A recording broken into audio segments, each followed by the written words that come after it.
دربي ما دمت خير غالس يا أجمل المدارس ما دمت خير غالس أزهو أزهو أزهو أزهو وأفخر بها صرحا ومصدر. السلام عليكم ورحمة الله تعالى وبركاته أحبابي في الله. السلام الله عليكم ورحمة الله تعالى وبركاته. دمان وادين سلامي wax lagu faano waxa ugu qeyrka badan dacwada islaamka ee nabi Muhammad sallallahu alayhi wasallam.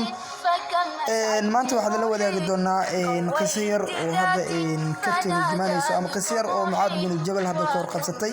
waa kana sida u jeedaan Mucaad bin Jabal radiyallahu anhu ayaa ooyay maalintii uu dhimanayay markaas ay saxaabtii weydiiyeen oo ay ku yiraahdeen Mucaad ma adiga ayaa oonay oo nabiga sallallahu alayhi wasallam uu ku jeclaa maxaad la oonaysaa markaas ayuu yiri adduunyo aan ka tagayo la ooymayo iyo cabsi aan geerida ka cabsanayo laakiin meesha lagu dambeeyo waa laba meelood midooda waa janno barwaaqo badan midna waa naar kuleel badan mid aan ku dambeyn doono ayaan la murugsanay taasi ayaa la oonayaa.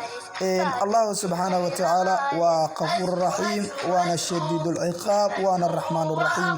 qof waliba oo islaama waxa qurux badan oo wanaagsan inuu sunnadii nabi Muhammad sallallahu alayhi wasallam uu qaato dacwada islaamkana in uu hadda dadka uu gaarsiiyo. wallahi sheekhan hada Sheekh Mustafa waxa uu leeyahay hal mar dhamaan ila dhageysta. haddaad wadaad kitaabo soo akhrisay tahay waxaad u baahantay waana iyo wacdi inaad dhegaysato. haddaad oday tahay waxaad u baahantay waana iyo wacdi inaad dhegaysato. dad dhalinyaro tahay waxaad u baahantay waana iyo wacdi inaad dhegaysato. waayo qofka insaanka la yidhaahdo ayaa qummanida tooska ahi ku dhib tahay.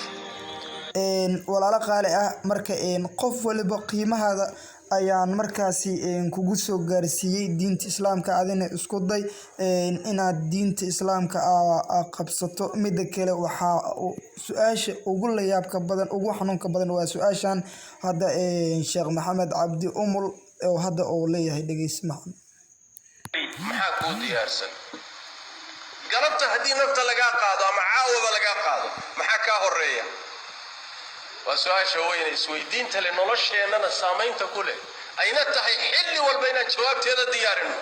walaal qaali ah hadda hadii xayaatada laga qaado maxaad horumarsatay maxaa Ilaahay hortiis aan ula hortagi rabtaa walaal qaali ah diinta aan faafino. assalaamu alaykum warahmatullahi ta'ala wa barakaatuh.